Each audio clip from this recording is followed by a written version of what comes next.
Gracias a la directora, a Marta, a César y especialmente a Ticio, que me convocó a poder compartir con ustedes esto que serían apuntes y experiencias que he tenido justamente a partir de vivencias con los pueblos indígenas y acompañando sus resistencias, ¿verdad? Sus resistencias. El seminario se llama Culturas Indígenas y justamente una pregunta, supongo que capaz se hacen ustedes, es ¿por qué hablar de territorios cuando hablamos de culturas indígenas?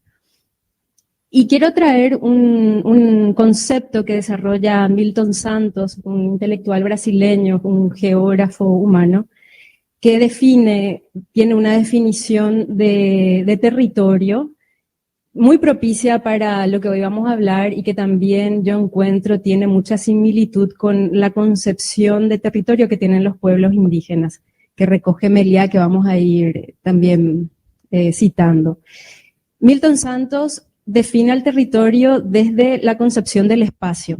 Entonces, él define el espacio como una relación indisoluble entre sistema de objetos y sistema de acciones. Entonces, si nosotros por sistema de objetos entendemos como lo físico, el territorio, la tierra, los ecosistemas, y sistema de acciones como la cultura, como todo el sistema cultural, social, económico, entonces podemos decir con esta palabra que subrayo y es fundamental, que lo coloca en el medio, relación indisoluble, el territorio como una relación, primer punto importante, ¿verdad? No como una cuestión estática. Entonces territorio como una relación, como un espacio donde hay una relación entre la tierra, el territorio y la cultura, podemos entender así. Entre sistema de objetos y sistema de acción, una relación indisoluble. Y a mí esto de relación indisoluble me gusta mucho y si me permiten un poco una descripción, algo naif, pero que me parece que es muy visual. Es como el café indisoluble. ¿Qué pasa cuando tenemos una taza de café con agua, o sea, una taza con agua, y le metemos un par de cucharas de café y se vuelve algo indisoluble? ¿Cómo separamos luego el café del agua? ¿No? Entonces, el territorio es eso, cómo separamos la tierra, el espacio físico, con toda la complejidad de los ecosistemas, cómo lo separamos eso de los sistemas culturales, los sistemas sociales, ¿no? Entonces, esa es como la comprensión del territorio. Y esta conceptualización me parece muy interesante porque es una premisa que tienen los pueblos indígenas, o sea, particularmente lo traemos de los pueblos guaraníes, pero yo sospecho que es similar a casi todos los pueblos indígenas, y que Meliá lo formula, lo recoge y lo formula en varios textos que tiene, que es: sin tecojá no hay tecó. Entonces, el tecó en la cultura guaraní sería ese modo de ser. Es un sistema complejo donde el modo de ser es la cultura, las costumbres, pero no solamente la cultura, las costumbres, el arte, la lengua y toda la configuración de una realidad, sino que en esa misma configuración de la realidad también está la administración de lo político, el sistema de economía, ¿no? Como que todo eso podemos entender con el teco, la forma de ser, el modo de ser, en todos sus diferentes niveles. Entonces dice Meliá, tecoja, ja, en guaraní sería el lugar donde se puede dar ese teco, es el espacio para el teco. Entonces, la palabra tecoja sería el espacio donde podemos ser, el espacio donde nuestro modo de ser guaraní es posible. Entonces como que lo encuentro, como decía al principio, muy cercano a esta conceptualización de la relación indisoluble entre territorio y cultura. Si no tenemos territorio, ¿cómo vamos a desarrollar nuestra cultura? ¿Dónde va a poder ser posible esa cultura?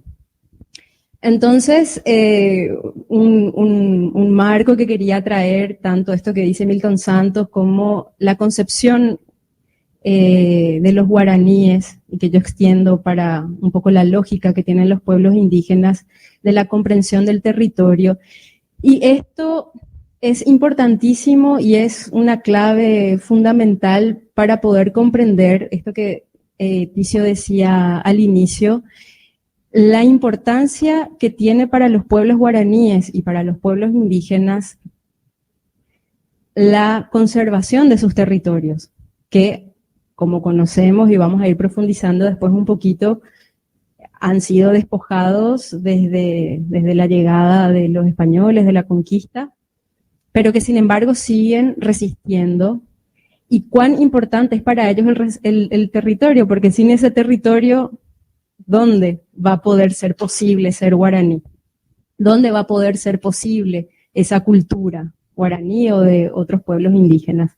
Y también esto nos da como la clave para poder entender algo que después vamos a ver en un video, un registro realmente es que les traigo para compartir, para poder entender esa resistencia indígena de la cual hacía referencia Ticio, una resistencia indígena por sus territorios, y esa resistencia indígena por sus territorios es una resistencia también a su modo de ser, a su forma cultural, a sus formas de expresarse, a sus formas políticas de organizarse en el espacio, a sus formas de reproducir sus sistemas productivos, económicos propios, a poder desarrollar su lógica propia, ¿verdad? Y ahí entendemos también esa resistencia tan contundente, profunda, que es pacífica en el sentido de que no tiene esa brutalidad que vamos a ver que lo tenemos nosotros cuando vamos a despojarle a los pueblos indígenas de sus territorios, esa brutalidad de esa violencia física, psicológica, muy tremenda, sino que desde una fuerza espiritual y cultural muy profunda, muy antigua y muy actual, muy presente, siguen resistiendo, y eso vuelvo a subrayar porque van a ser un poco las ideas que quiero que acompañen este intercambio que estoy teniendo ahora con ustedes, donde tenemos por un lado el territorio con su relación indisoluble con lo que es la cultura, la resistencia, y aquí viene la pregunta, ¿verdad? ¿Resistencia a qué? ¿Resistencia a qué hacen los pueblos indígenas? A un frente colonial. Y aquí es importante también tener este otro concepto, que es el colonialismo, que yo prefiero llamarlo así como el proyecto colonial, que tiene diferentes frentes, más que hablar de un neocolonialismo. Si hablamos de un neocolonialismo, estamos como asumiendo que hubo un proceso colonial que ha culminado y ahora en estos tiempos vuelve un neocolonialismo, o sea, se trae de nuevo un sistema que quedó en el tiempo atrás. Sin embargo, y en especial para los pueblos indígenas, el proceso colonial que se inició con la llegada de los españoles en Paraguay, hoy justamente estaba pensando en eso, que fue en el año 1524, o sea que el año que viene vamos a tener los 500 años de resistencia, así redondito, de los pueblos indígenas aquí en el país, que comenzó de alguna manera, ¿verdad?, este proceso colonial en ese periodo que conocemos bastante, pero siguió desarrollándose, inclusive profundizándose en diferentes frentes de colonización, pasando por la independencia, pasando por los periodos ya republicanos, la conformación del Estado, hasta la actualidad. O sea, ese proceso colonial no ha concluido y es un proceso que continúa, y tampoco ha concluido, ni ha muerto, ni ha dejado de ser esa resistencia de los pueblos indígenas, esa resistencia cultural a este proyecto colonial, que avasalla sus territorios, que los despoja de sus territorios, pero al mismo tiempo intenta también despojarlos de su modo de ser, ¿no?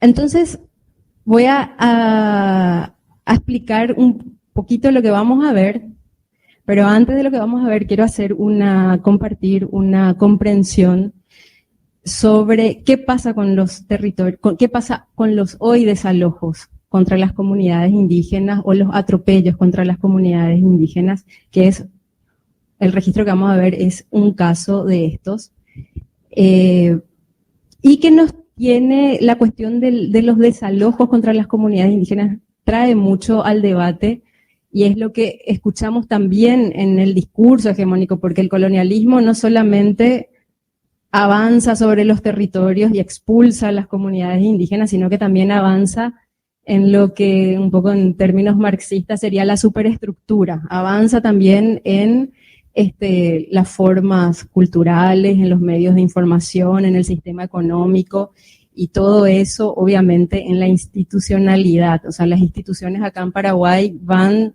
reproduciendo constantemente ese pensamiento colonial que coloca, ese pensamiento colonial que coloca a los indígenas como algo del pasado, ¿no? Que coloca a los indígenas como una cultura, o sea, como una dicotomía entre lo arcaico y lo moderno. O sea, los pueblos indígenas como algo estático, como si fuera, y acá quiero subrayar un paréntesis, lo importante también de cuando hablamos de culturas indígenas y estas disputas que se dan entre la concepción territorial de los pueblos indígenas con estos desalojos, que es la posesión de las tierras y la titularidad, el título de las tierras.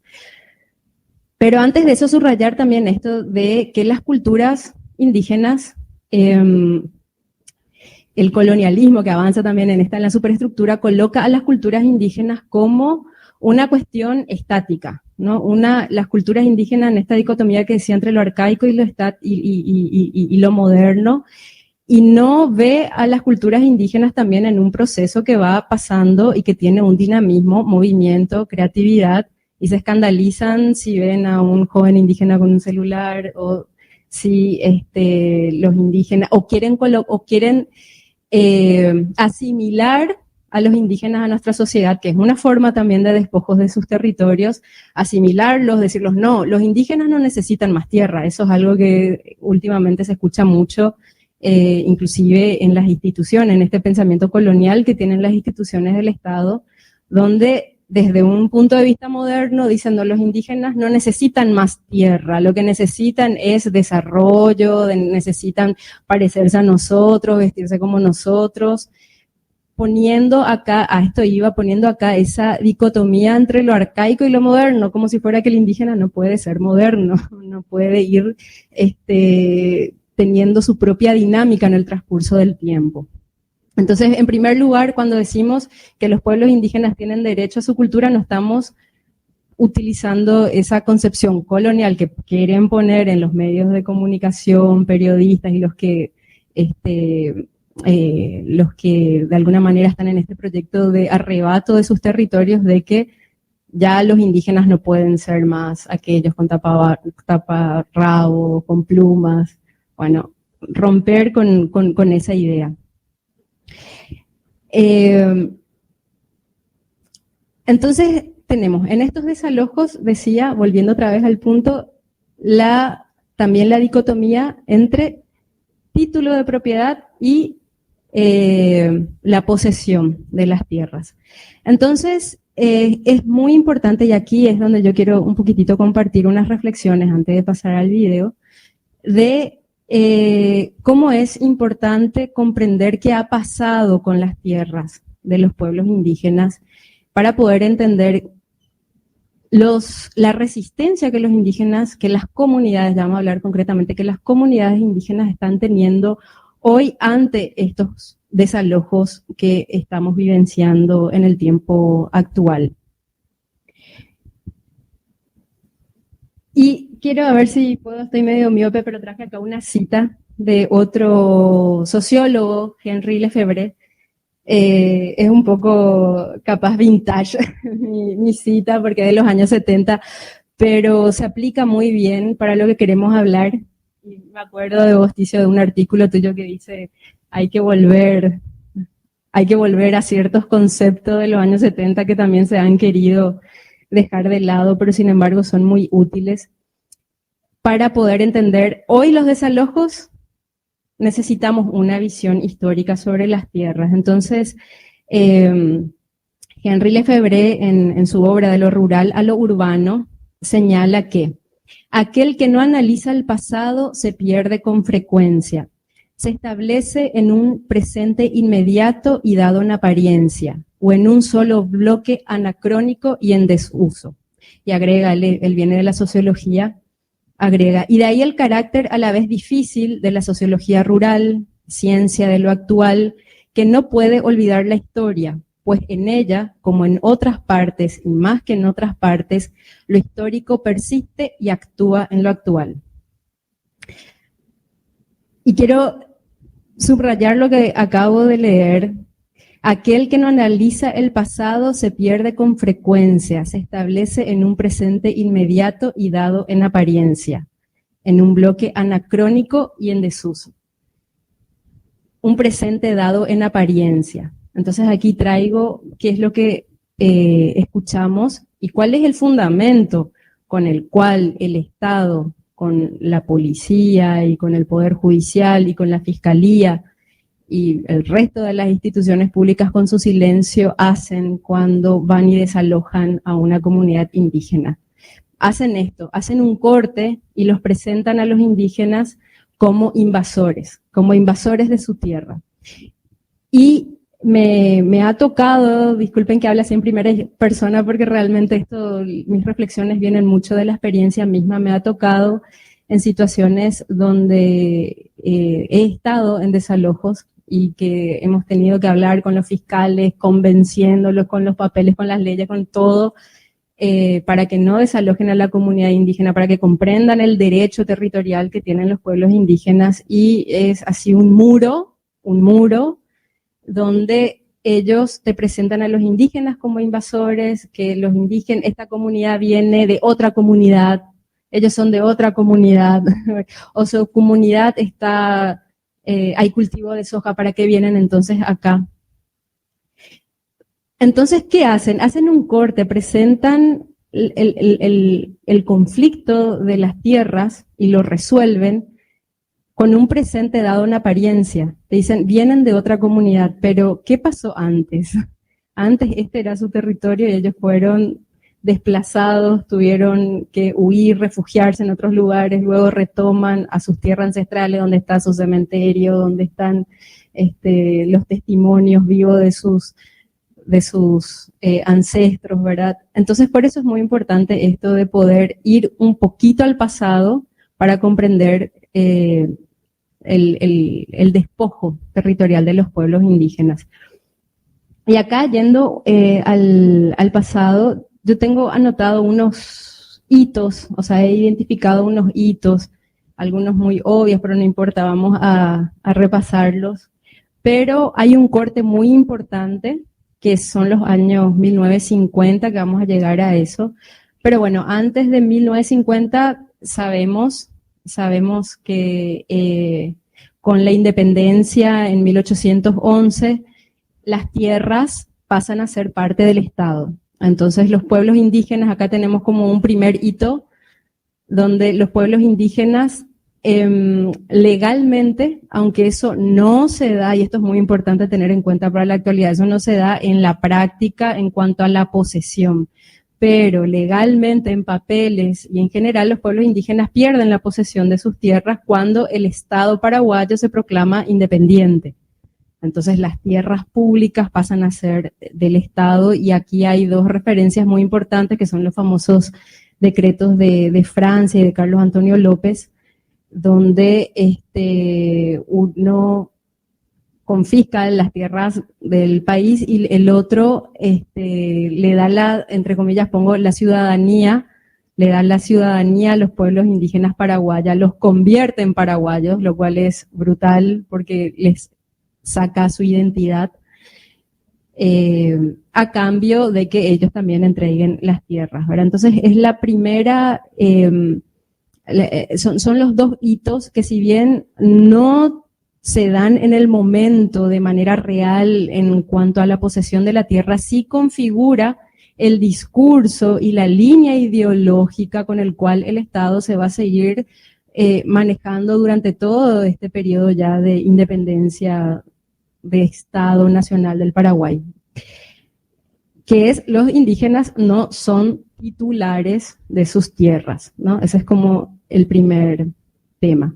Luego viene el segundo hito importante en la historia, que es cuando el propietario Estado empieza a vender las tierras públicas luego de la Guerra Grande de 1870 para pagar deudas de guerra y demás. Y bueno, Bernardino Caballero promulga una serie, 3 leyes, y su primera ley fue en 1883 de venta de las tierras públicas del Estado. Entonces, estas tierras que tenían, las tierras de los indígenas, que ya tenían un dueño en papel, que era el Estado paraguayo, ahora empieza a tener varios dueños privados, y se instala a finales de 1800 y principios de 1900, lo que conocemos como la economía de enclave en Paraguay, que configuró una morfología de las tierras.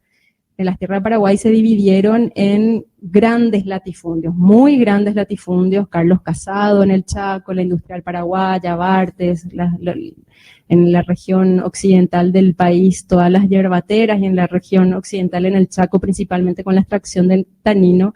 Y estas economías de enclave, que tenían muchas, cientos, miles de hectáreas, millones de hectáreas en realidad, tuvo una paradoja para los pueblos indígenas. Sabemos muy bien que tanto en los yerbatales, en esta región, como en el Chaco, con las fábricas y la extracción del tanino para cuero y demás, eran sistemas brutales de mucha explotación.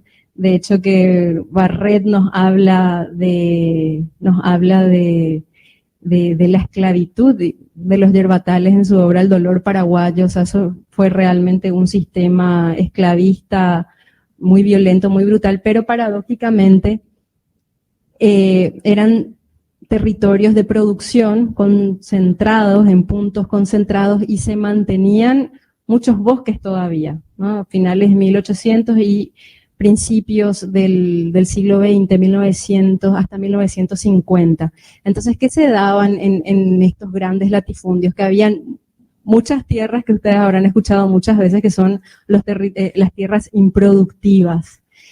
Y ahora voy a un poquito ya reducirme más acá en la región oriental, el mundo de los guaraníes. Esas tierras improductivas que nosotros escuchamos eran improductivas para la economía capitalista, pero paradójicamente, como decía, en esas tierras improductivas existían los montes, los bosques, y en ellos los tecojá de los pueblos guaraníes.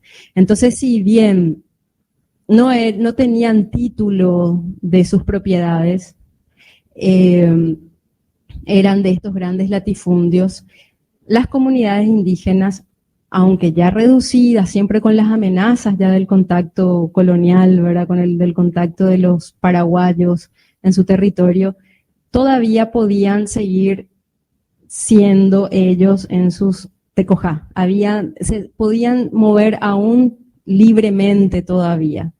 Y esto llega hasta 1950, y ya para comprender más la actualidad, para mí es muy importante remarcar este año 1950, porque es aquí donde cae la economía de enclave, ya no funciona más, se va Carlos Casado, se va la Industrial Paraguaya, y cambia nuevamente la morfología de las tierras en el Paraguay.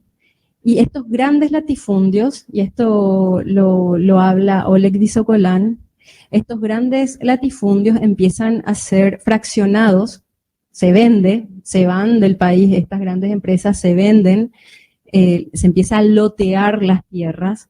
Entonces empiezan a aparecer ya no un gran dueño de las tierras, sino muchos propietarios. Se fraccionan las tierras, aparecen muchos propietarios y esto cambia la forma de la tenencia de las tierras y esto impacta muy negativamente en los tecojá de los guaraníes y se da justamente a partir de 1950, 1960, 1970, se da un escenario trágico y la mayoría de los textos que uno puede leer de esta época, los de Meliá, de Beate Lerner,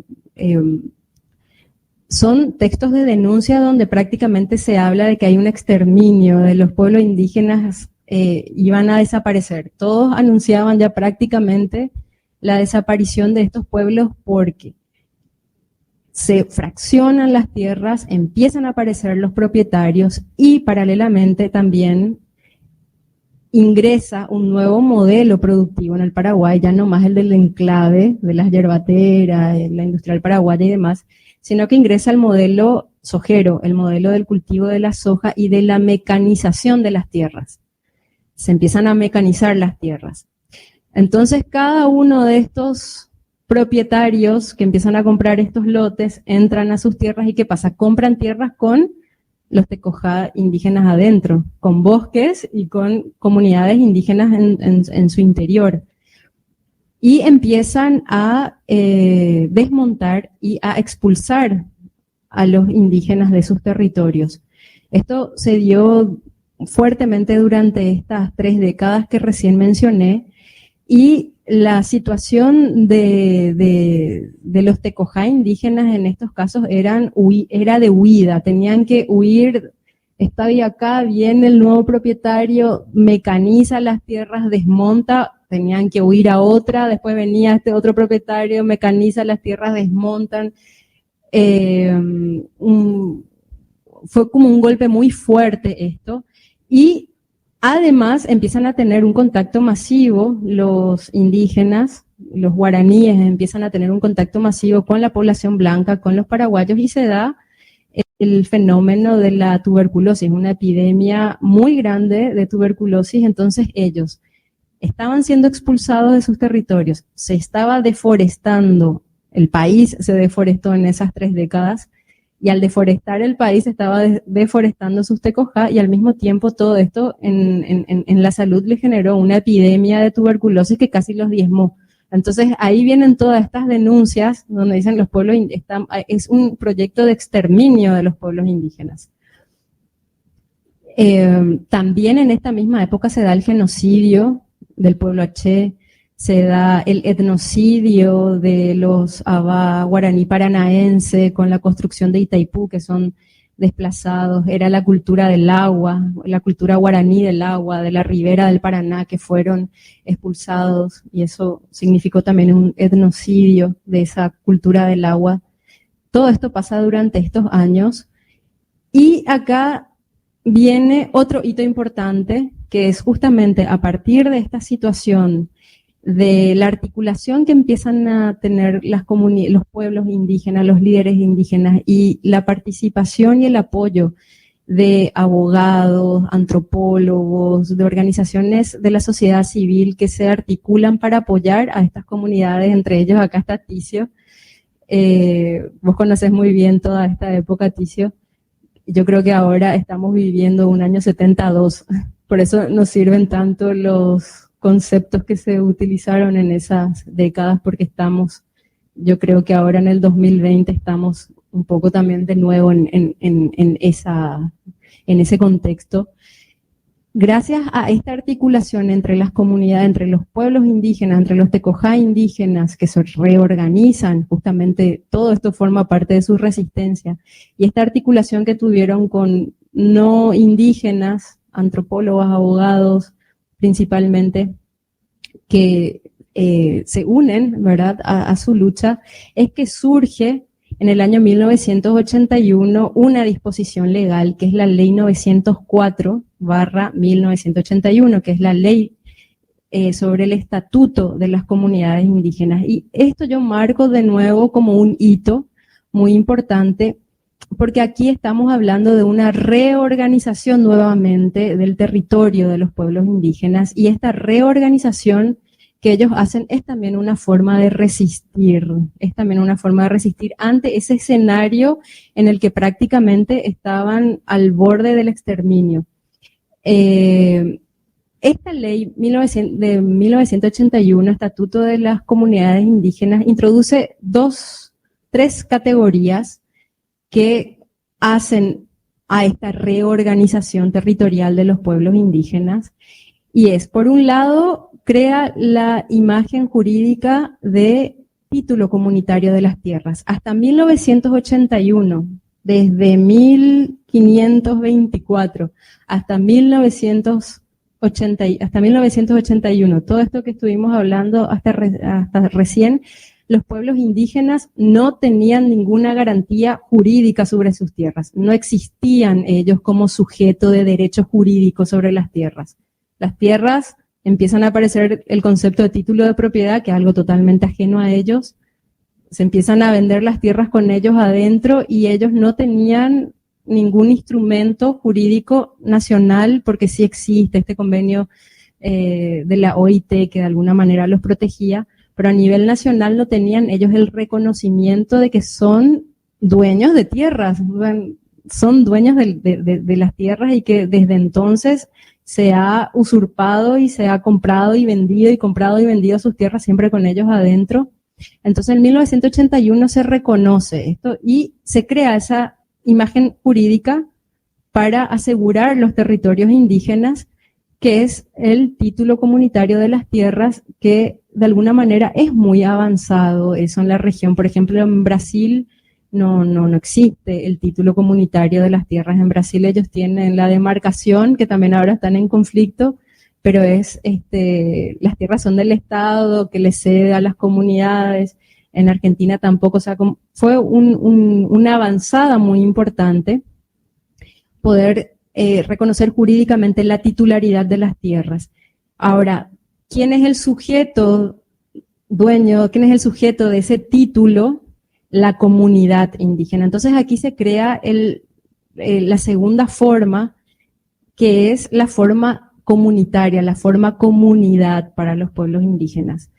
Porque acá esto es importante. Yo misma al principio, cuando empecé a profundizar y a relacionarme con las comunidades indígenas, tenía en mi concepción que siempre fueron comunidades indígenas, que las comunidades existieron siempre. Pero la realidad, y esto sería como para otra charla, para no desviar mucho, pero la realidad es que la territorialidad de los pueblos indígenas es algo mucho más complejo, mucho más grande.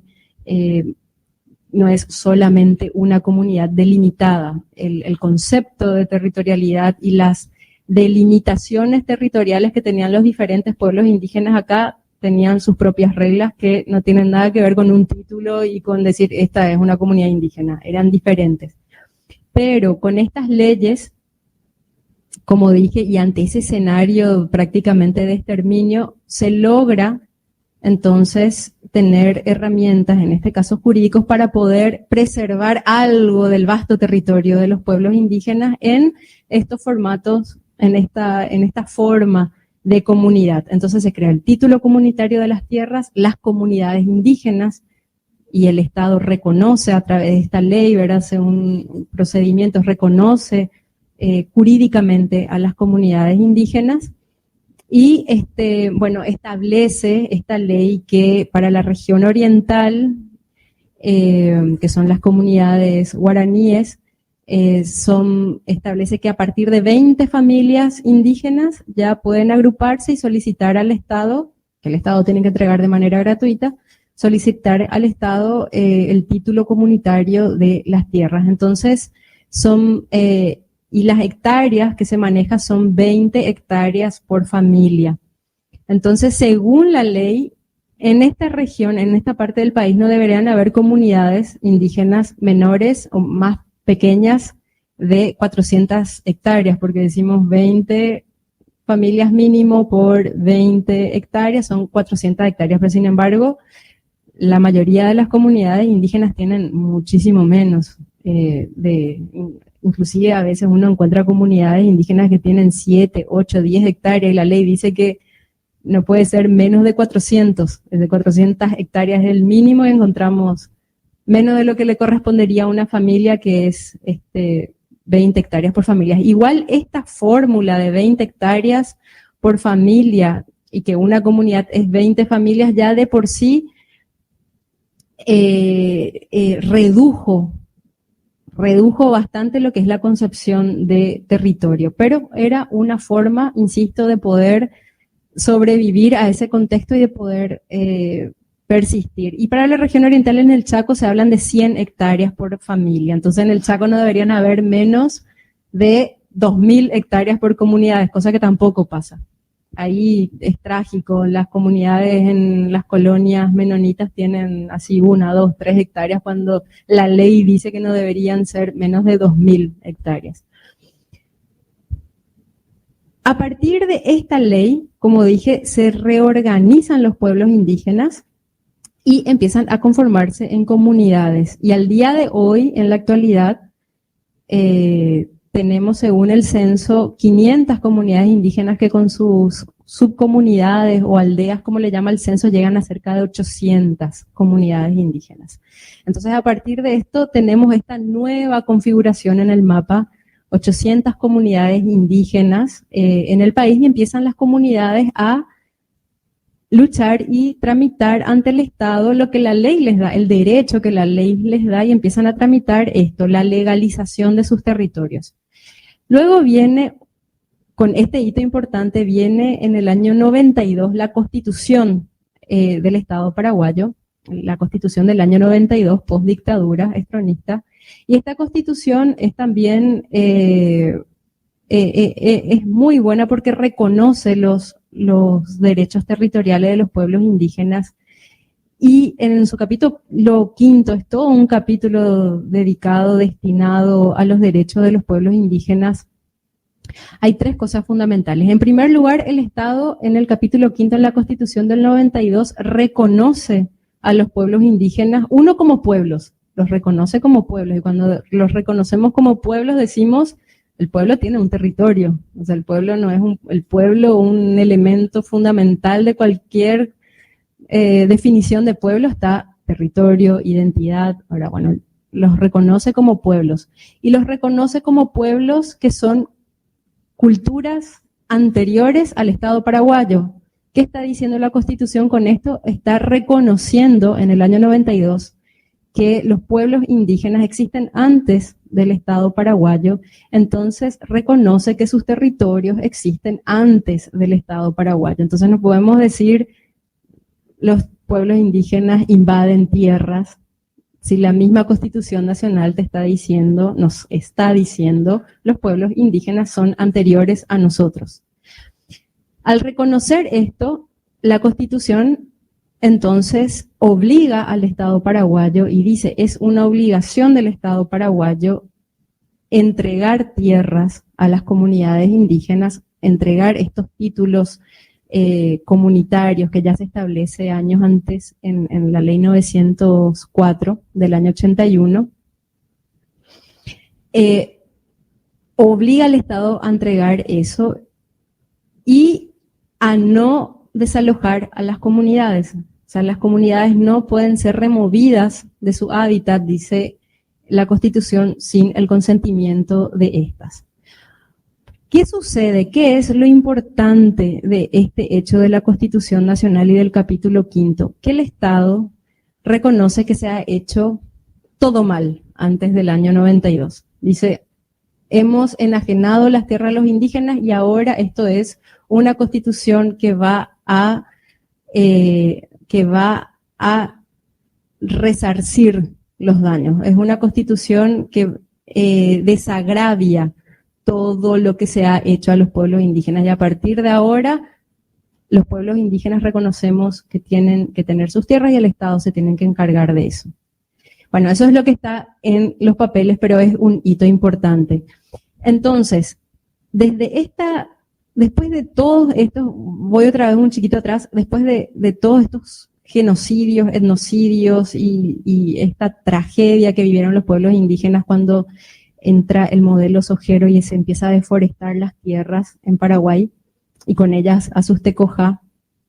Y luego cuando vienen estas dos disposiciones legales del 81 y del 92, que ellos se reorganizan y empiezan a conformar sus comunidades indígenas y tramitan ante el Estado esto, hasta el año 2012, digamos que las comunidades indígenas mermó el atropello a las comunidades indígenas, que con esto no estoy diciendo que no haya existido siempre, igualmente en todo este tiempo, disputas, luchas, que no hayan quedado. Tengo entendido que la clase, o sea, la sesión anterior estuvieron con Oscar Ayala y hablaron sobre los casos que tienen sentencias en la Corte Interamericana, que bueno, son todas resistencias y luchas que igual se dio durante este tiempo, pero no se daba el caso que aparece en el año 2012, que es otro hito, ya cada vez nos vamos acercando más a la actualidad, que se dan los desalojos contra las comunidades indígenas. Entonces decimos que desde el 81 y en especial desde el 92 hasta el 2012, si bien no está exento este periodo de amenazas, atropellos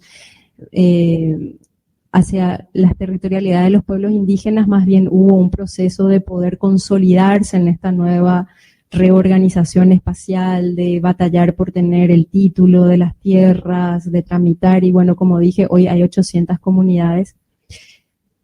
Pero llega el año 2012 y viene este primer desalojo que fue la comunidad Uwapotú. Recuerdo muy bien, fue meses después de lo que conocemos como el golpe parlamentario al gobierno de Fernando Lugo. Y yo creo que la mayoría de ustedes habrá escuchado más que los desalojos durante estos, los 90 y los primeros años del 2000, la primera década de los 2000, se escuchaba más desalojos contra comunidades campesinas. La lucha por la tierra en esa situación tan brutal se daba más con comunidades campesinas. No escuchábamos tanto desalojos contra comunidades indígenas en esta década de los 90 y del 2000, 2010. En el 2012 se da este desalojo con estas características. Ya no hablamos de despojo de tierra o de expulsión que se daba en los años 50, 60, 70, que eran estos propietarios de las tierras que compraban las tierras con las comunidades y empezaban a expulsarle a los indígenas de las tierras que ellos habían comprado.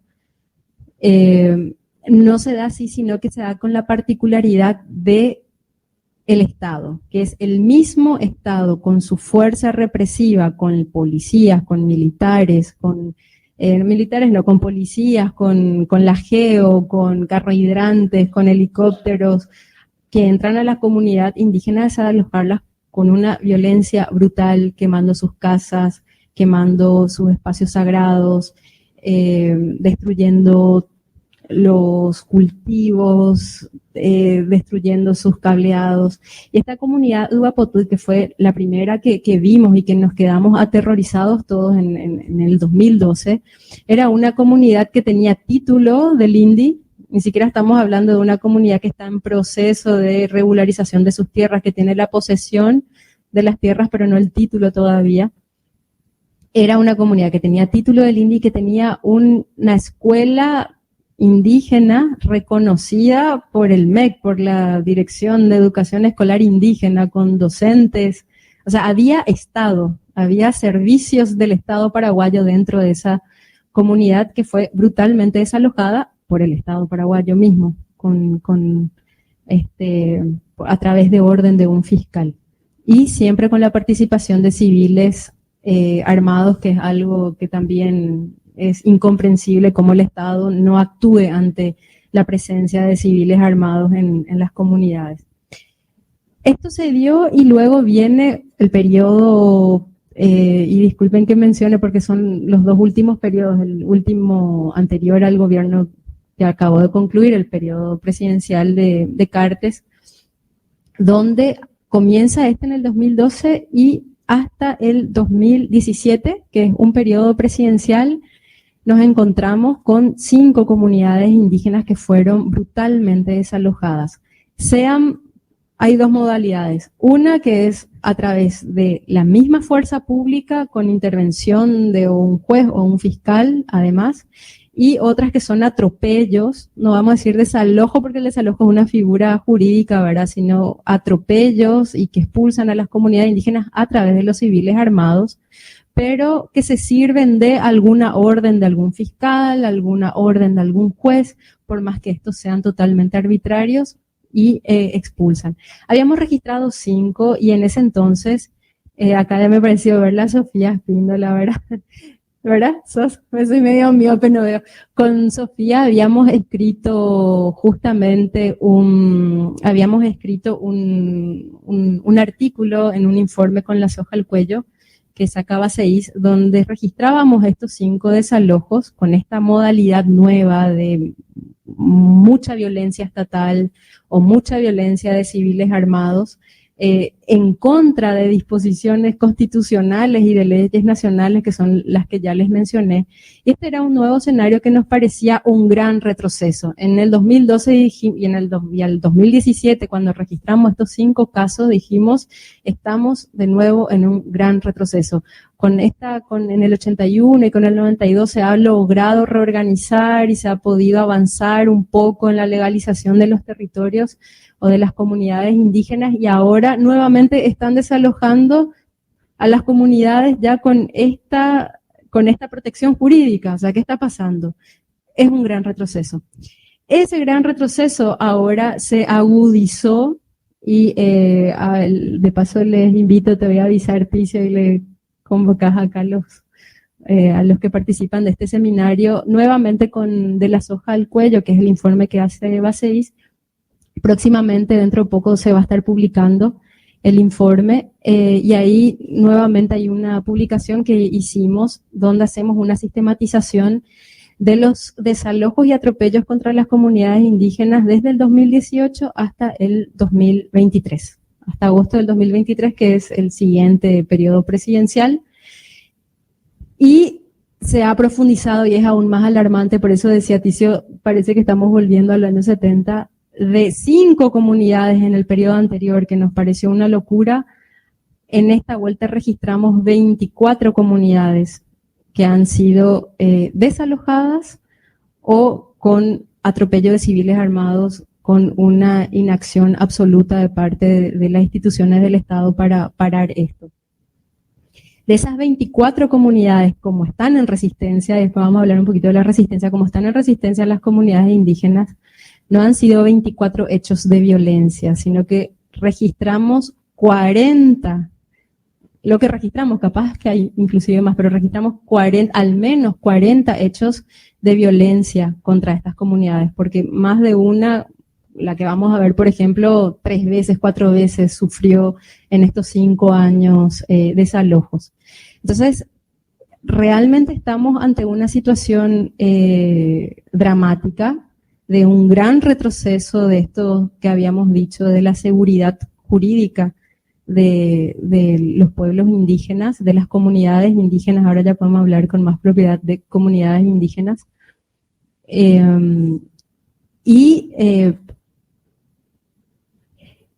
Y aquí traemos lo que es la resistencia. Yo le decía a Ticio, yo también quiero un poco hablar, y con esto ya voy terminando, de compartir lo que vi, que es la resistencia cultural, espiritual, social de los pueblos indígenas ante todo esto, y no quedarnos solamente con esta situación dramática que ellos están viviendo de violencia extrema de parte del propio Estado, que debería, ya la Constitución nos dice, tenemos que proteger, darles tierra, y que ellos sean propiamente lo que ellos tienen que ser. Ya nuestra Constitución nos dice eso, pero eso no es lo que está pasando, que es la resistencia de ellos. Y es una resistencia, como decía Ticio, que no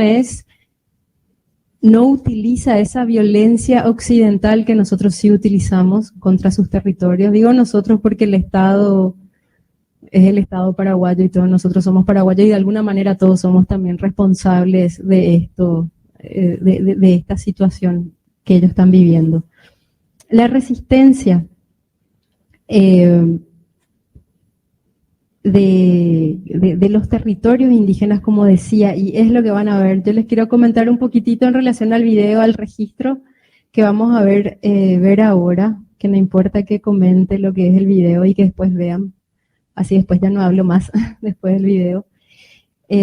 Van a ver que la resistencia de los pueblos indígenas es una resistencia con sus cantos, con sus rezos, con sus tacuaras, con sus maracas. Las tacuaras usan las mujeres, con el tacuapú, las maracas, el poder de los hombres. Es una resistencia que viene de una espiritualidad muy profunda y de una comprensión simbólica también de lo que es el espacio y la resistencia en el tiempo actual. Y me gustaría compartir con ustedes algo que estuve leyendo de Meliá, que recoge, Meliá recoge de Metraux, así se pronuncia, Ticio, Metraux, ahí está, así, Metraux, de Metraux y también de otra recopiladora en su libro, lo que son, le llaman la guerra de Mesías y los movimientos chamánicos de liberación. Que esto se dio, nos vamos otra vez atrás en la historia, pero ahora vamos a hablar ya no de territorio, sino de la resistencia, de las formas de resistencia de los pueblos indígenas. Esta gente, Metraux y también Meliá menciona a otra teórica que registra esto que no estoy viendo acá mismo, a Rípodas, ¿puede ser así? Rípodas. Que registran en la época en un lapso de tiempo que va desde 1500, un poco después de 1524, era de 1550 hasta 1668, un poco después que se van los jesuitas, registran entre 24 y 26 movimientos grandes, que le llaman ellos movimientos chamánicos de liberación, o sea, movimientos que podemos decir que lideraban como hoy les conocemos, los Oporaíba, los líderes espirituales guaraní, movimientos grandes de resistencia. Y aquí les quiero, porque a mí y luego ya pasamos al video que de alguna manera sintetiza visualmente todo esto que estamos hablando. A ver un ratito si me tienen paciencia, acá está. Dice Meliá, y les quiero citar, ¿verdad? Que en el año 1668, Ñezú, que era un líder espiritual importante, le llaman en estos registros Mesías guaraní que hacía resistencia a la colonia, que hacía resistencia tanto al sistema de los encomenderos, a los españoles y también a resistencia religiosa de los intentos de los jesuitas, ¿verdad? Y señala el mismo Meliá, dice que de estos 24 movimientos importantes de resistencia que libraron estos líderes espirituales indígenas, 14 eran en contra de los intentos de evangelizarlos. Entonces habla de este líder, Ñezú, un mesías guaraní de la resistencia colonial de los primeros tiempos, que se oponía al Dios de los españoles y en defensa de su propia religión tradicional, desbautizaba a los niños bautizados, desbautizaba a los niños bautizados y quiere conservar el ser de sus antepasados y sus ritos para que sigan escuchando el sonido de nuestras maracas y tacuaras. Es una cita dentro de otra cita. O sea, este líder espiritual desbautizaba a los niños que habían sido bautizados por los jesuitas para que pueda seguir la cultura de nuestros ancestros y para que pueda seguir sonando la maraca y el tacuapú. A mí esto me emociona porque en las comunidades, cuando vamos a las comunidades, seguimos escuchando tan fuerte el tacuapú, que es, es el instrumento que utilizan las mujeres. Van a ver aquí que es una tacuara que con su repique produce un sonido, ¿verdad? Que es tradicional de los rezos y de la música y de la sonoridad, digamos, de resistencia y de espiritualidad de los pueblos indígenas, y la maraca que usan los oporaíba, los líderes espirituales, los varones. Este registro es del año 1668, que está escrito y lo sacó Meliá de los archivos de entonces, y eso persiste a la fecha, persiste en el momento en el que viene el carrohidrante y el policía a querer sacarle a los guaraníes de su tecojá. Van a ver ustedes aquí en el video cómo ellos resisten a esa violencia con la tacuara y con la maraca, como hace casi 400 años, 500 años atrás. Entonces hablamos de una resistencia que realmente es persistente, no es una resistencia coyuntural, es una resistencia ancestral que no ha muerto en estos 500 años, por más que varias veces se ha intentado exterminar a los pueblos indígenas y que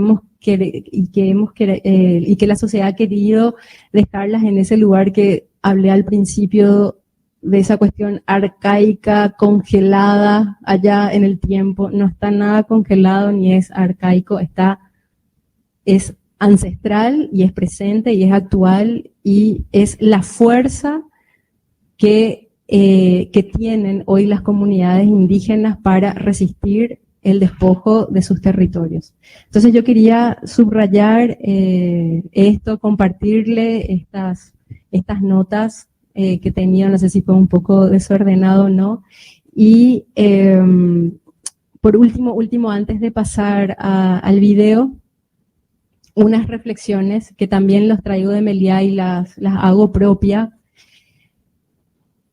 que él dice: el problema de los pueblos indígenas no es el problema, es la solución. Y seguramente ustedes habrán escuchado, yo al menos en los espacios de trabajo en el que me muevo constantemente, escucho la problemática indígena, el problema de los indígenas. Realmente es nuestro problema, no es el problema de los indígenas. Nosotros somos los problemáticos.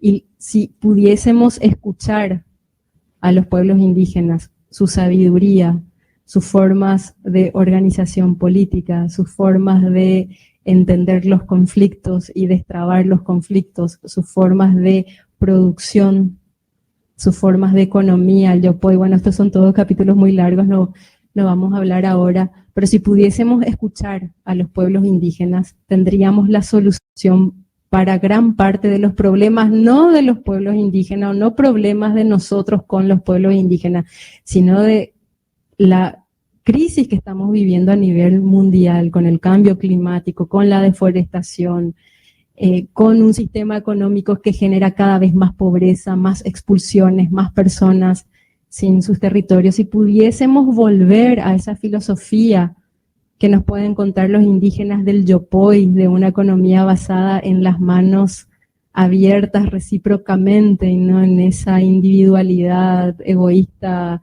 capitalista de acumulación y producción propia. Si pudiésemos ver cómo los pueblos indígenas han estado como mínimo, según registros arqueológicos, como mínimo hace 5.000, 6.000, 7.000 años, manteniendo el ecosistema de una manera que en todos los registros de los españoles uno lee y dice la abundancia, todo era abundante aquí antes. Si pudiésemos escuchar a los indígenas, tendríamos la solución para muchos de los problemas hoy. Entonces también me gustaría poder cerrar esta conversación, esta charla, todavía no es charla, este monólogo, reconociendo esta situación trágica que estamos viviendo y ver también qué responsabilidad nosotros como sociedad podemos tomar de esto y sacarnos el lente del problema y ponernos el lente de ver a los pueblos indígenas, a las comunidades indígenas como solución. Y no quisiera que esto se tome como un romanticismo, como algo naif, sino realmente como algo real. O sea, hay mucho de la filosofía y de la sabiduría indígena que podrían servir enormemente a la sociedad actual, y los estados y las políticas públicas deberían poder hacer el esfuerzo de escuchar esto y de introducir en las políticas concretas. Entonces, ahora quiero compartirles con ustedes un registro que hicimos con Leticia Galeano, que es una audiovisualista muy comprometida con muchas luchas y en especial con la resistencia de los pueblos indígenas. Compartirles que, si me permiten hacer autorreferencia, ese registro realmente surgió porque fui a una comunidad que se llama Cerrito de los Abá Guaraní, que está en Mingaporá, en la condición que en ese momento tenía laboral, que estaba acompañando al presidente de la Comisión de Pueblos Indígenas en el Senado, y fuimos por el llamado de esta comunidad que ya tenía la amenaza de desalojo, y fuimos hasta el lugar para poder llevar lo que dice la Constitución, lo que dice la Ley 904, lo que dicen otras leyes que también protegen los derechos territoriales de los pueblos indígenas, y en ese momento también hubo gente de derechos étnicos de la Fiscalía que tenía nuestra misma posición de que no había que desalojar, que era inconstitucional desalojarla a esa comunidad, y habían también concejales ahí de la zona. Hubo varias instituciones del Estado en esa ocasión que fuimos y que le hicimos frente en una primera instancia al fiscal, que era un fiscal paradójicamente del medio ambiente, que se fue a defender un cultivo de soja y a desalojar a una comunidad indígena. Bueno, esta serie de instituciones nos opusimos a este desalojo, pero no fueron más o menos 2-3 horas de intenso debate con el fiscal, y finalmente fuimos vencidos y pasaron sobre nosotros con una cantidad, era impresionante. Yo no había estado antes en un desalojo, una cantidad de patrulleras, de camionetas de la policía y carros hidrantes y camiones con geo, y después ya le veíamos a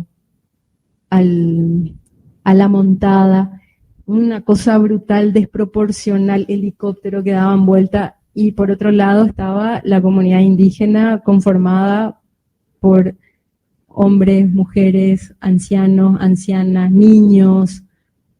La desproporcionalidad entre la brutalidad de un lado, de una brutalidad irracional, porque nada de razón le entraba, esos iban para desalojar, y estamos hablando de recursos del Estado y todo lo que implica movilizar ese aparato de represión para desalojar a la comunidad, y por otro lado la comunidad. Como nos pasaron por arriba y no pudimos hacer nada, dijimos, bueno, vamos a registrar. Y nos pusimos a registrar para dejar el testimonio de lo que fue este desalojo, que como hubo cerca de 40 en este periodo, este es uno, de una comunidad específica.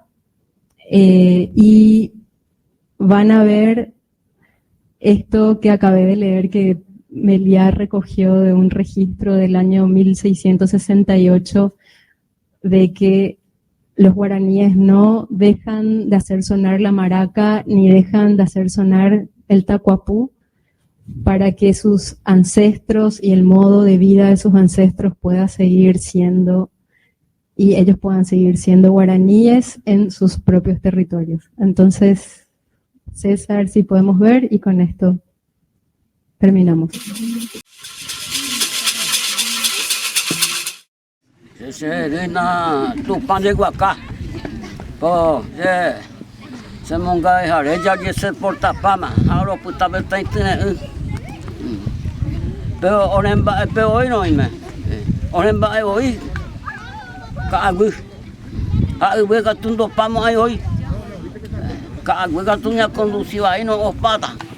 Upare ore ko ngai te bebero nyamba konte porque upea miro o jana ore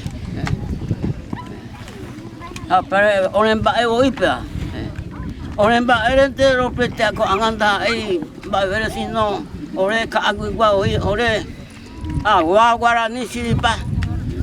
Acompaña oren ba edero gera. Oren ba edero gera tate ya bebe. Ropu aharo ado oren ba ere hape. Omni tan fuera de hape y hacha. Ora pa fuera ha vende nieto.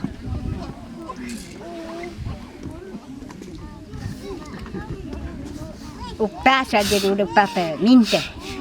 Ya na coge y mai kwai ha da pe se acompaña abuelo pe.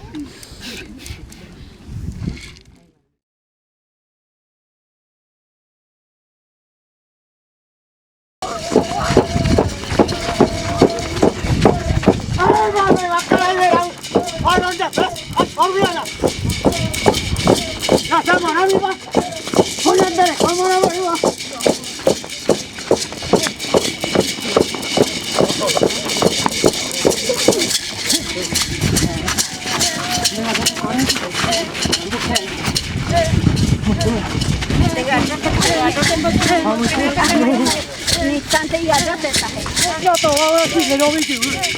Ñande, urente con ñande, erente que viene con la pavilla.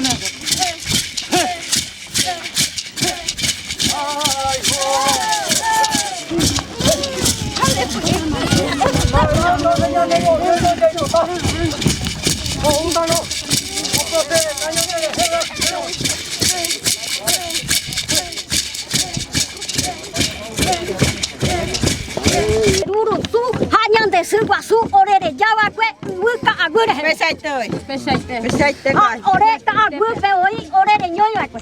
Ore agua guaraní, ore utami hape, rojo aguero dijo rapo. Hau pepe, romoyara ñuja, romoyara monte y ka tu hawasa ro jagada. Peso uka agumiro uka hamore familia porque da ipuri ore ababe ume ereya. Hako anga tu ba eloi copa.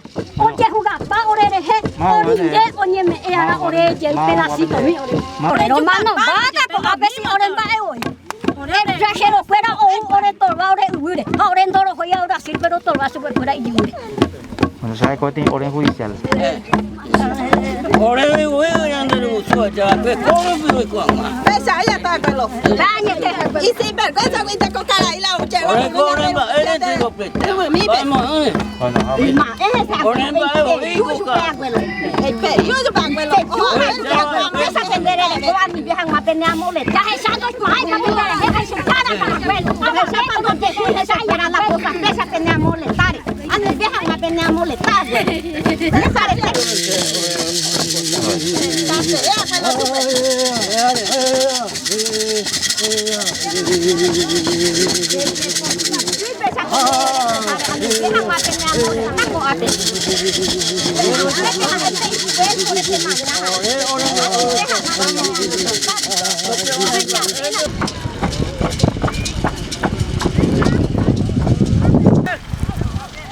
Pasito un poquito más allá, anda, un poquito más allá, chiquitito nomás.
por antes del rico y afuera de Jañan de la misma cosa.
Ya está, ya vimos la lima.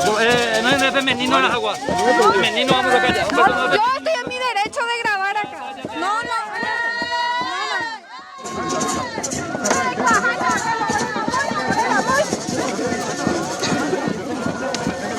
Señora, ya abrí que señora. ¿Dónde tengo una playa? Tiraron gas.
Agregarles que esto más o menos comenzó a las 7 de la mañana, a las 9 llegaron ahí y hasta las 5 de la tarde. O sea, desde las 9 de la mañana hasta las 5:30 de la tarde estaban los policías rodeándoles y la comunidad con sus cantos, con los bailes, con todo lo que veían ahí, y hasta que finalmente fueron entrando, tiraron gas, pimienta dentro del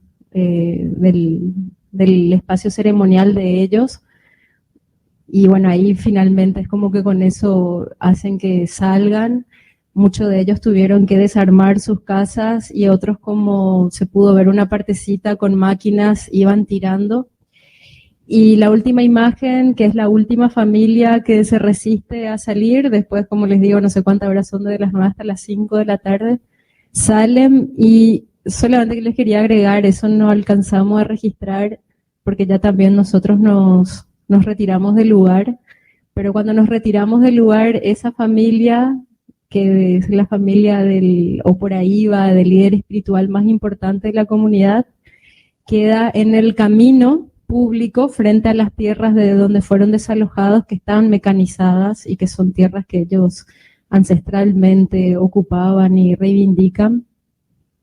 Quedaron en el camino público y quedaron toda la noche con su canto, con la maraca y con el tacuapú frente a las tierras. O sea, no solamente quedó ahí, sino que siguieron con la resistencia de su rezo, de sus cantos, de sus tacuaras y de sus maracas por un par de horas más en el camino público.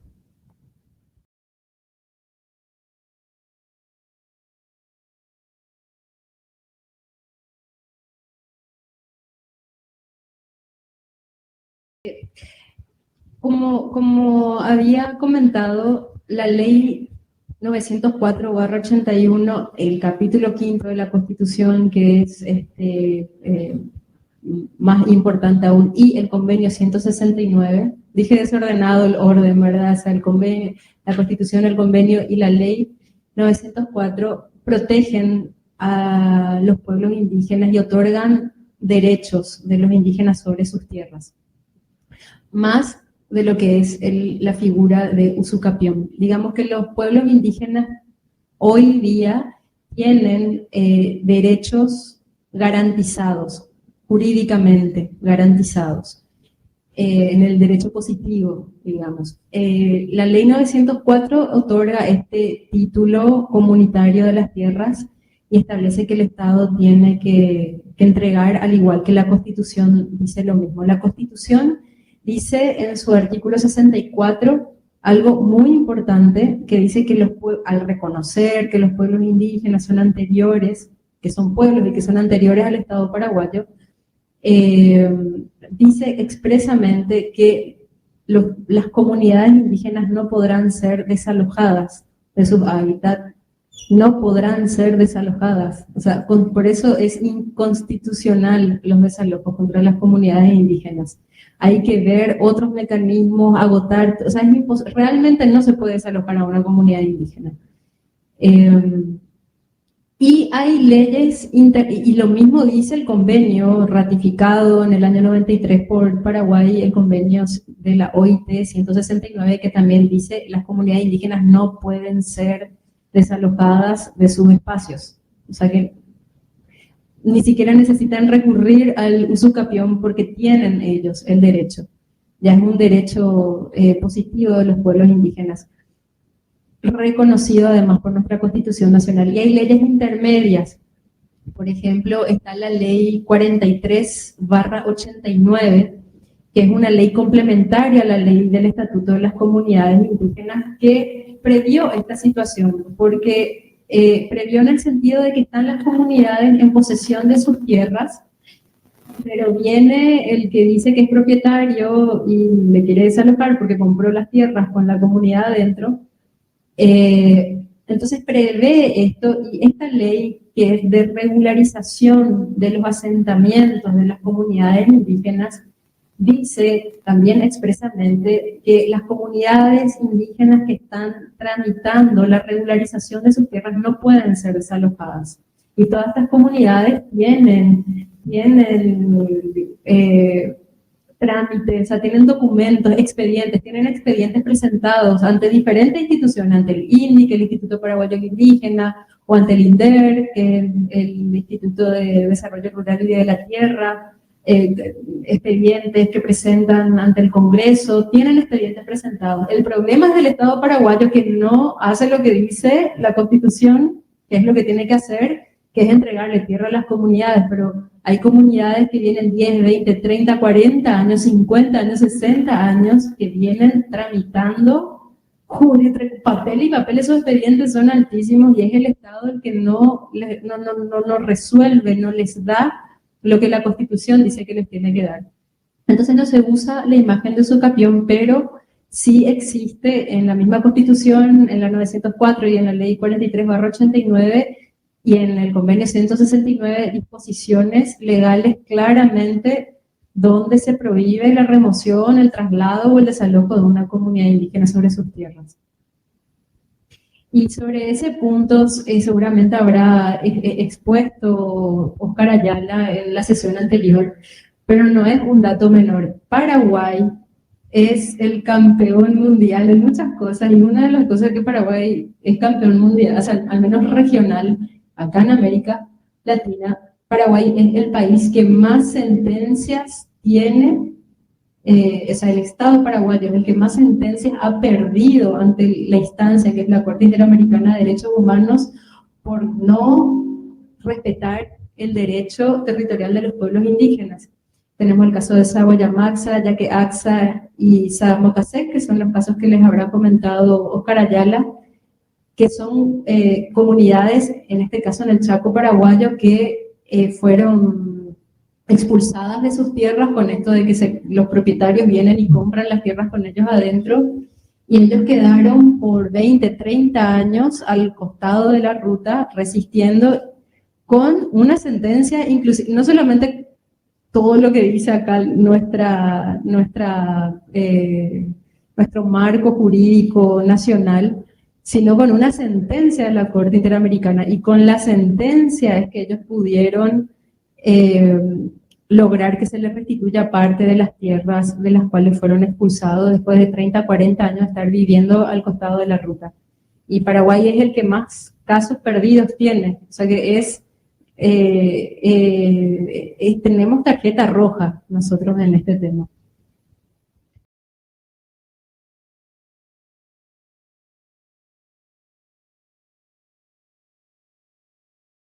Realmente no le separaron entre mujeres y varones. Ellos más bien una disposición ceremonial, tienen una disposición espacial ceremonial donde los hombres están en una línea, las mujeres están en otra línea. Realmente es una coreografía tremenda la que ellos tienen en sus ceremonias de resistencia territorial, que son las que vieron, y la policía no los separa, realmente salen juntos, me parece que se ve en la última imagen. Lo que tienen es que ellos mismos están organizados espacialmente de manera diferente. Ahora, ¿a dónde van? La mayoría de los, hay diferentes casos, ¿verdad? Por ejemplo, esta comunidad, Cerrito, quedó a la ruta enfrente toda esa noche, y luego se refugiaron, encontraron acogidas en comunidades indígenas aledañas, cercanas, y quedan ahí un tiempo, recargan fuerzas y luego otra vez van a ocupar sus tierras, ¿verdad? Eso fue lo que pasó ahí.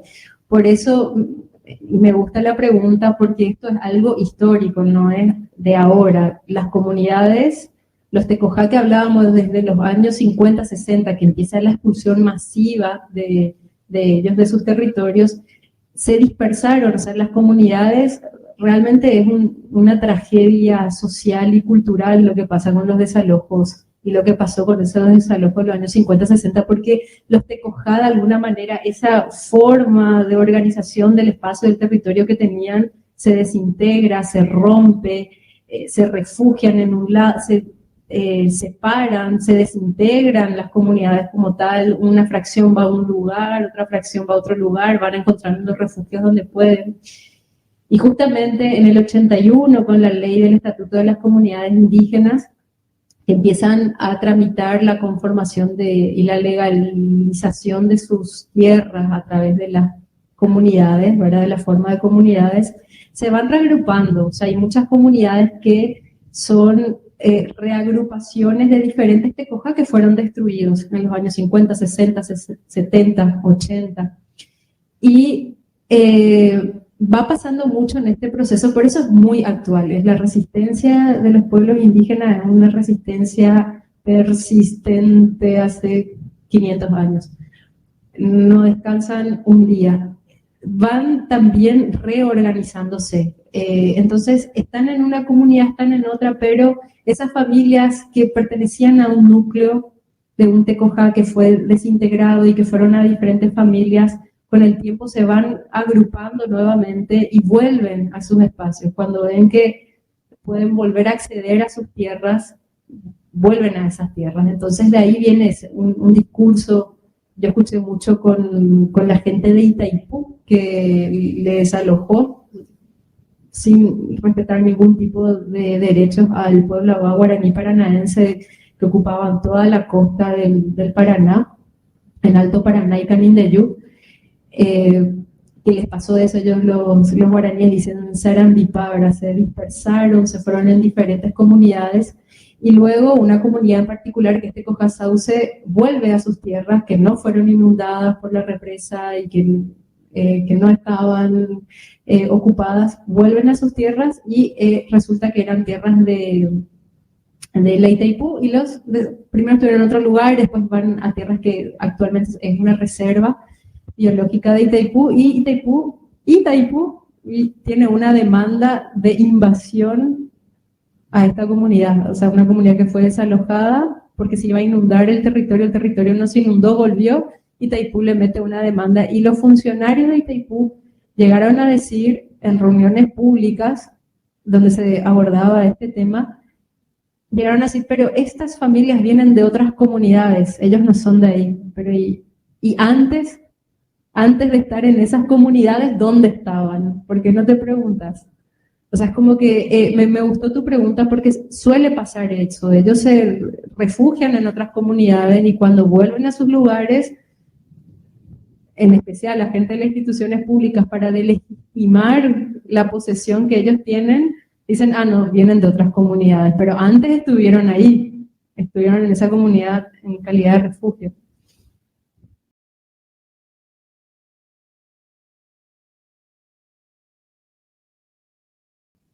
No. Esa fue la comunidad Ubapotú, es una comunidad que está en Canindeyú, que yo lo coloqué como un hito de esta nueva ola de desalojos. O sea, un hito había sido los años 50, 60, 70, luego merma este nivel de violencia contra las comunidades mientras ellas se van reorganizando en estas nuevas formas a través de las comunidades, y desde entonces había mencionado que no habíamos escuchado, al menos no teníamos conocimiento público de desalojos tan brutales, y el primer desalojo en esta nueva era, por eso le llamamos como una nueva ola de desalojo, se dio en el 2012 con esta comunidad de Ubapotú. Esa fue la primera que registramos de lo que serían 24 comunidades a la fecha. Esa fue en el 2012, esta fue en el 2021. Y saber qué se hizo de esa comunidad, si pudo volver o qué pasó. Sí, eso. volvió. Eso fue un escándalo porque, como comenté, en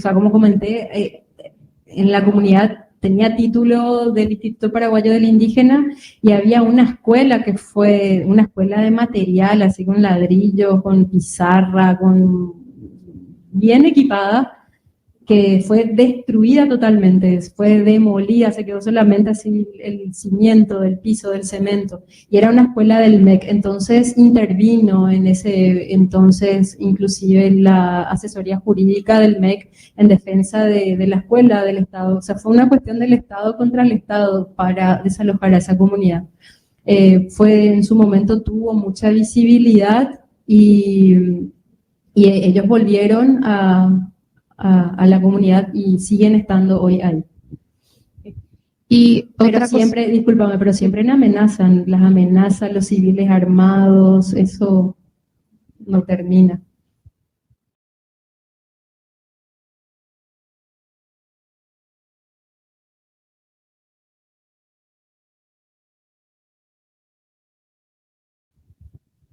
Bueno, sí, hay diferentes niveles y uno de ellos, y quiero agradecer acá a Ticio y al Centro Cultural, uno de ellos es justamente generar estos espacios y poder hablar de esto.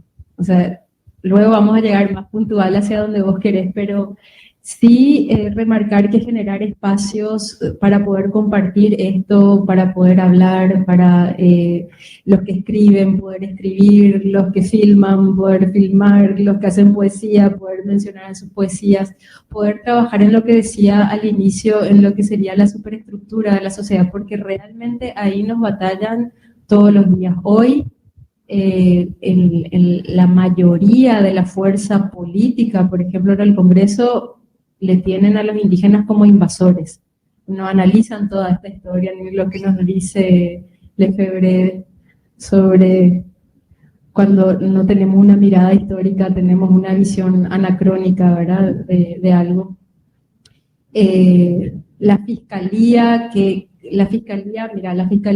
en la Constitución Nacional, entre uno de los deberes y obligaciones que le atribuye a la Fiscalía es defender los derechos de los pueblos indígenas, así taxativamente está el artículo 200 y algo.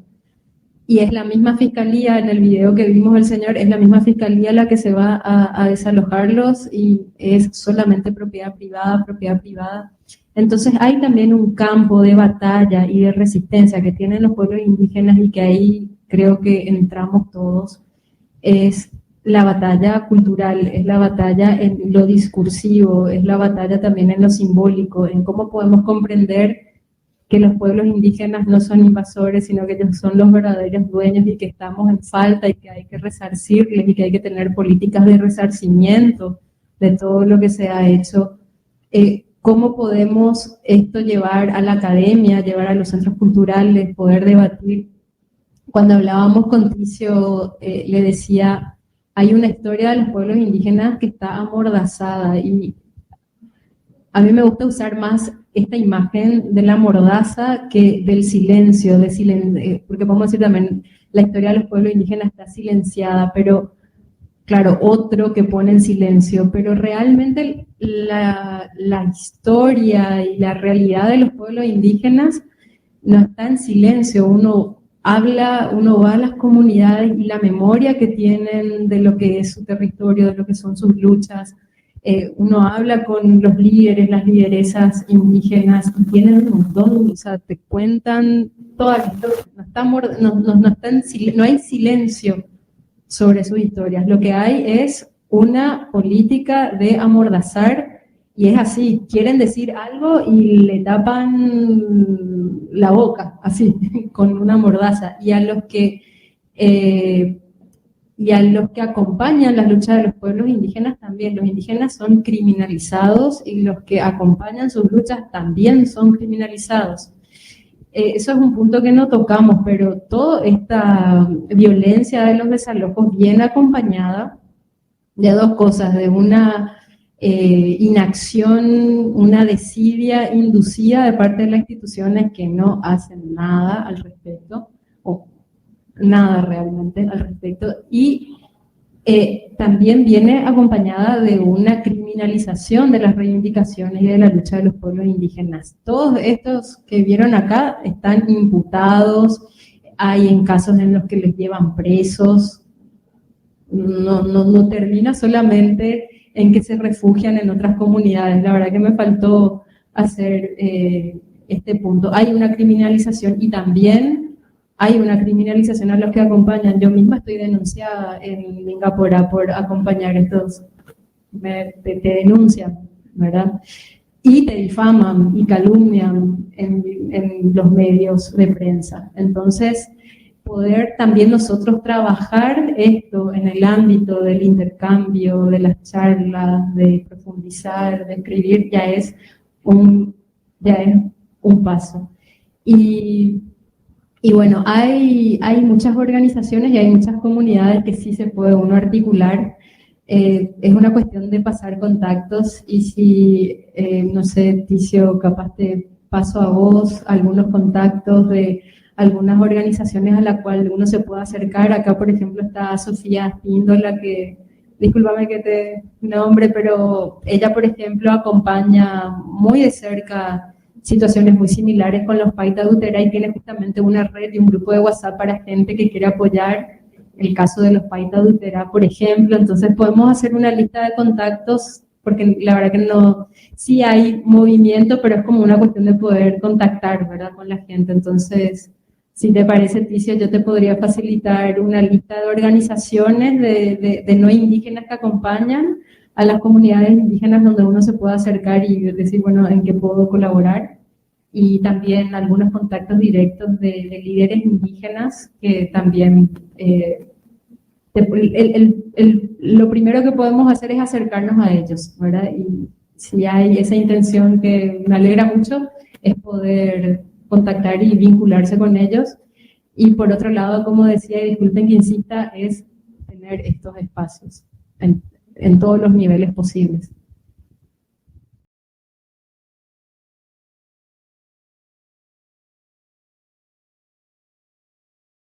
Totalmente. Tu pregunta es un resultado directo de la expulsión de sus territorios. Las mayorías de los núcleos que están aquí en situación de calle vienen justamente del departamento, la mayoría, no todos, vienen del departamento de Caguazú, que paradójicamente es el departamento que más población indígena en esta región, uno de los que más población indígena tiene en esta región, y la que menos cantidades de hectáreas tiene aseguradas para las comunidades. O sea, ese dato que uno puede cruzar con el censo, te das cuenta de que existe ahí un problema y es la mayoría de los que están acá. Y existen dos clases, o sea, dos situaciones con las familias y las comunidades indígenas urbanas, digamos, que están en situación urbana. Por un lado, lo que creo que vos comentás, que son los que están en situación de calle, que ya es la expulsión de la expulsión de la expulsión, y no encuentran otro lugar más que la calle, y la calle tiene su propia lógica. Una vez que ya ingresas en la calle, ingresas ya a todo un universo. Y también el fenómeno de las comunidades urbanas, que existen entre 11 a 15 comunidades, no recuerdo bien si eran 11 o 15 comunidades urbanas, y me ha tocado justamente hacer una investigación sobre cómo es que llegaron estas comunidades a esta zona que están en Asunción y su zona metropolitana. La primera fue la comunidad Cerro Potú, que está acá a la falda del Cerro Lambaré, y la mayoría de estas comunidades salieron de sus territorios en los años 90, que se daba esta expulsión de ellos, pero no por la fuerza pública como sucedió ahora en el 2012, ¿verdad? Que se dan con estos desalojos y estos atropellos tan violentos, tan aparatosamente violentos, sino que se da con esto de que los bosques, en los años 90 fue una época de muchísima deforestación en el Paraguay, y de hecho que hay un mapa, hay un famoso mapa que muestra las décadas Paraguay, ¿verdad? Y según las décadas de deforestación, y se ve cómo entre los años 80 y 90 y también en el 2000 prácticamente nos quedamos sin bosque, tanto así que ahí surge la ley de deforestación cero, o sea, ya basta, no se puede más deforestar en esta región.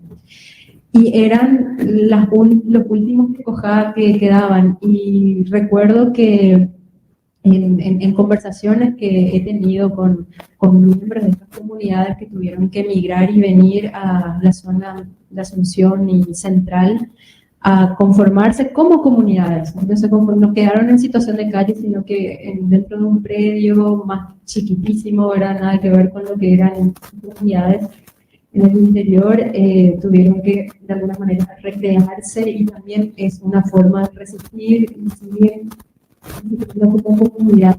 Eso también noté, ¿verdad? Me llamó mucho la atención esta cuestión de cuando pierden totalmente sus territorios de Asunción y creen cómo también cambian de lo que nosotros entendemos por urbanidad en Asunción y Central, que nuestra urbanidad son calles, barrios, casas individuales, pero dentro de esta morfología de función y central de barrios, casas, encontramos asentamientos, comunidades indígenas que mantienen su forma comunitaria de administrar la tierra, aunque sea mucho más pequeña, pero mantiene la forma de comunidad, la forma comunitaria de compartir el espacio, que es una lógica completamente diferente a la que tenemos nosotros.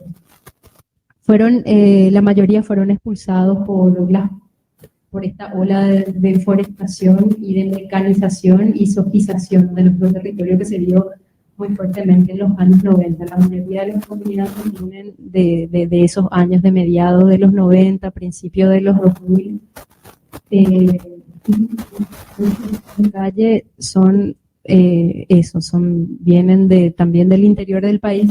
Y algo interesante que me comentaban las familias que están en estas comunidades en situación urbana, me daban a entender algo. No es que ellos es lineal, que expulsaron de su tierra y vinieron directo a Asunción o a Central, sino que hay un proceso largo de movilización y de expulsión. O sea, primero fueron desalojados o expulsados, para hablar mejor, fueron expulsados de sus tierras por las topadoras, porque te dicen topadoras.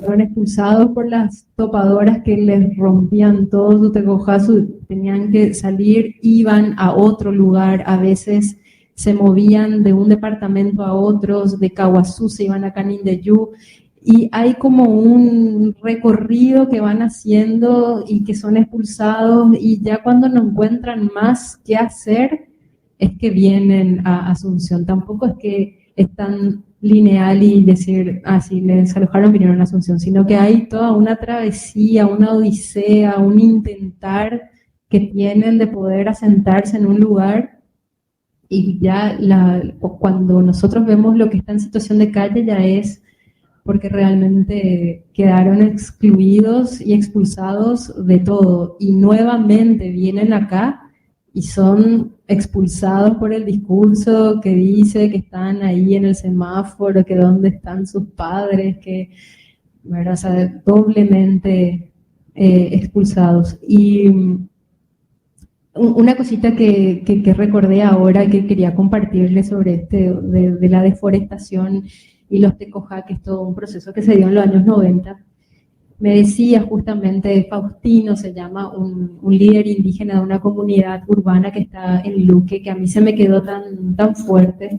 Él me decía, ustedes los paraguayos hablan de deforestación y entienden la deforestación como los árboles, de hecho de ahí viene la palabra, que se tiran con la topadora, se tiran los árboles, que se tira el monte, que se tira el bosque.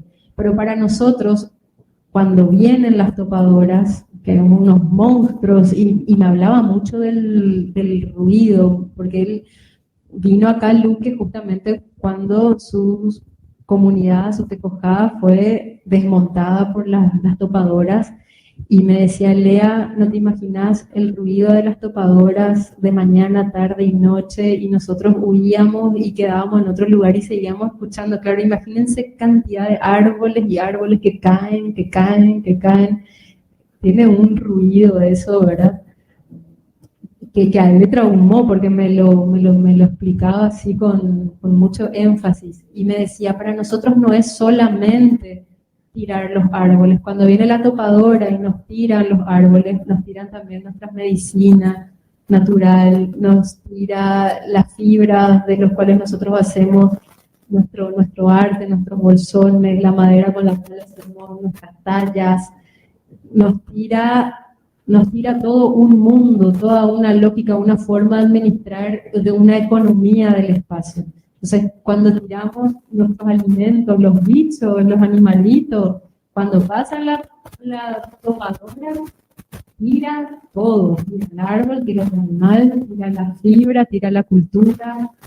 Es realmente es una situación muy difícil. Y de ese escenario que uno buscando un lugar donde poder asentarse.